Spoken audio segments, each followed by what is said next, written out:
Woody's Boneheads of the Day. Oh, we got some good ones today. By now, you obviously know Punxsutawney Phil predicted 6 more weeks of winter.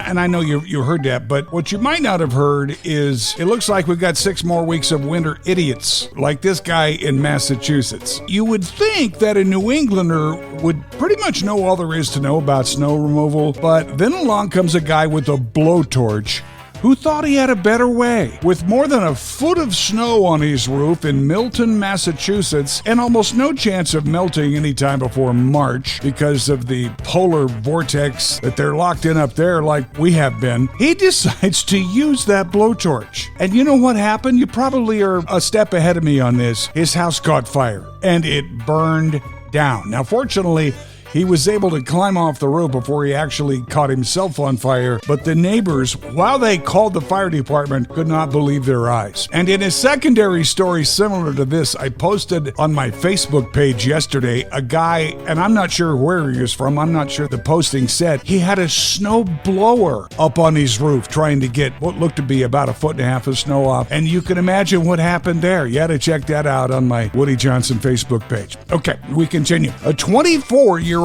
Frenchman hobbled into an emergency room Saturday night looking a little uncomfortable. The unidentified guy said he was experiencing severe pain after undergoing some tests.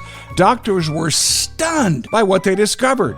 An 8-inch World War I era artillery shell lodged up in, where nothing should be lodged. It was a 37-millimeter brass and copper shell from the German era. The discovery triggered a full evacuation of the hospital, while bomb disposal experts kind of gives a new definition to a bomb disposal expert, doesn't it? They removed it without detonating it. And this one appeared just this morning. I'm scratching my head. On February 10th, dude named Skip Boyce, a former construction business owner in Utah, is going to lock himself into his bedroom. I'm 49 years old, and I'm starting something today that scares me a little. I'm locking myself into this room for an entire year. I'm doing this because I'm tired of being the version of myself that avoids hard things. One goal is simple. By the end of the year, I want to do one perfect pull-up. The pull-up is the proof, but the real goal is rebuilding who I am from the ground up. Good luck, dude. It seems like there's a lot easier ways to work on doing better pull-ups.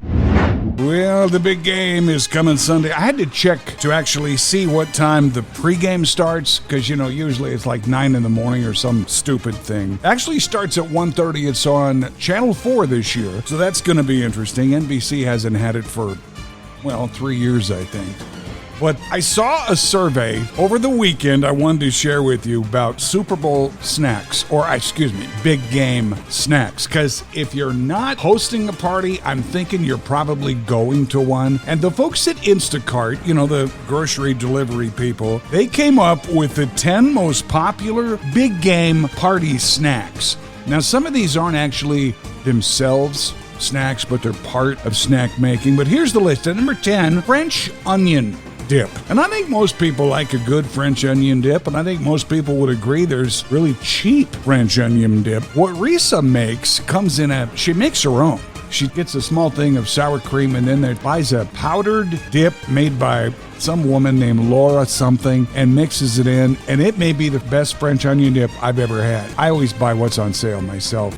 At number 9, queso. All right, now I love me some queso, but I gotta sex it up a little bit. I like just taking a block of Velveeta and then throwing a can of that, Rotel in there. I think that's fantastic. And that leads me to number 8, which you could make your own, essentially, Rotel with Roma tomatoes. Roma tomatoes are number 8. At number 7, something else I love in there, don't always put them in, scallions.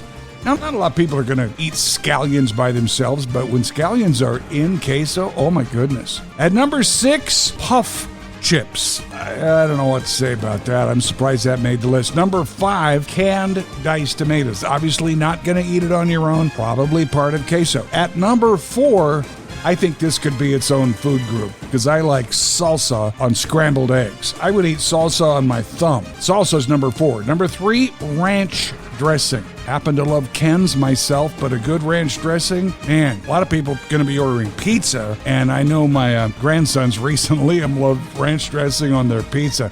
At number 2, potato chips. I don't know how this ranks, but I gotta believe the big game is one of the biggest potato chip selling days of the year. I like kettle chips myself. And the number 1 snack that Instacart says if you don't have for your Super Bowl, it's probably not gonna be, or a big game, probably not gonna be a great party. Tortilla chips rank as the number 1 snack. So get out there and get to the stores today because people are gonna be flocking.